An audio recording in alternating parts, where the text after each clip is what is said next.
নমস্কার বন্ধুরা, তানিয়া অফিসিয়াল চ্যানেলে তোমাদের সবাইকে স্বাগত জানিয়ে আজকে চলে এসেছি একটা নতুন রান্নার ভিডিও নিয়ে। তো এই ভিডিওটা তোমরা কিন্তু কন্টিনিউ দেখতে থাকো। আজকে রাত্রেবেলা ভেবেছি রাত্রে রুটি আর পেঁপের তরকারি খাবো। তারপরে দেখো পেঁপেটা বানিয়ে নিয়েছি, তার সাথে কিছুটা আলু দিয়েছি। এখন এইটাই আমি জল দিয়ে ভালো করে ধুয়ে নিয়েছি আর জল দিয়ে ধুয়ে পরিষ্কার করে রেখে দিয়েছি। এবার একটা কড়াই আমি গ্যাসের উপরে বসিয়ে দিয়েছি। কড়াইটা একটু তেতে যাবে, তারপরে কিন্তু তরকারিটা বসিয়ে দেবো।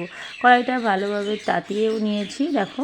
আর রাত্রেবেলা তো তরকারি করতে খুব ভালো লাগে, আর এই তরকারিটা খেতেও আমার খুব ভালো লাগে, প্রায় করে খাই। আর এই যে তেলটাও দিয়ে দিয়েছি, গরম হয়ে গেছে কড়াইটা।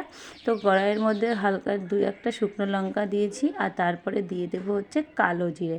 তো কালো জিরে দেওয়ার পরে একটু ভালো করে নাড়াচাড়া করে নেব। নাড়াচাড়া করে নেবার পরে আমি পেঁপেগুলো সব দিয়ে দিয়েছি। পেঁপেগুলো সব দিয়ে দিচ্ছি একে একে যতটা কেটেছিলাম। তো তারপরে দেব এর মধ্যে একটু হালকা হলুদ, আর তার সাথে দেব লবণ দিয়ে কিন্তু ভালো করে একটু নাড়াচাড়া করে নেব। যেহেতু তরকারিটা আর কিছুই দেবো না, মানে কোনো মশলাপাতি কিছুই দেবো না, এইটুখানি দিয়েই রান্নাটা হবে আজকে। তো দেখো হলুদ গুঁড়ো দিয়ে দিলাম, আর এবার দেবো একটু লবণ। তো লবণ ছিটিয়ে দেওয়ার পরে আবারও ভালো করে নাড়াচাড়া করে নিলাম।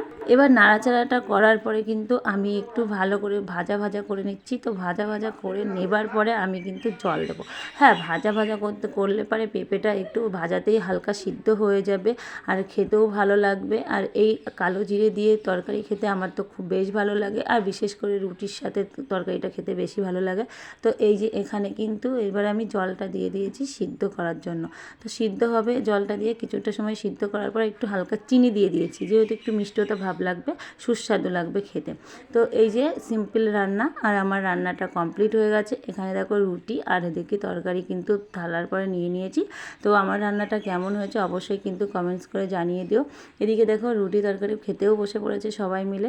তো চলো আজকের ব্লগটা কেমন হয়েছে দেখা হবে পরের একটা রান্নার ভিডিওর সাথে।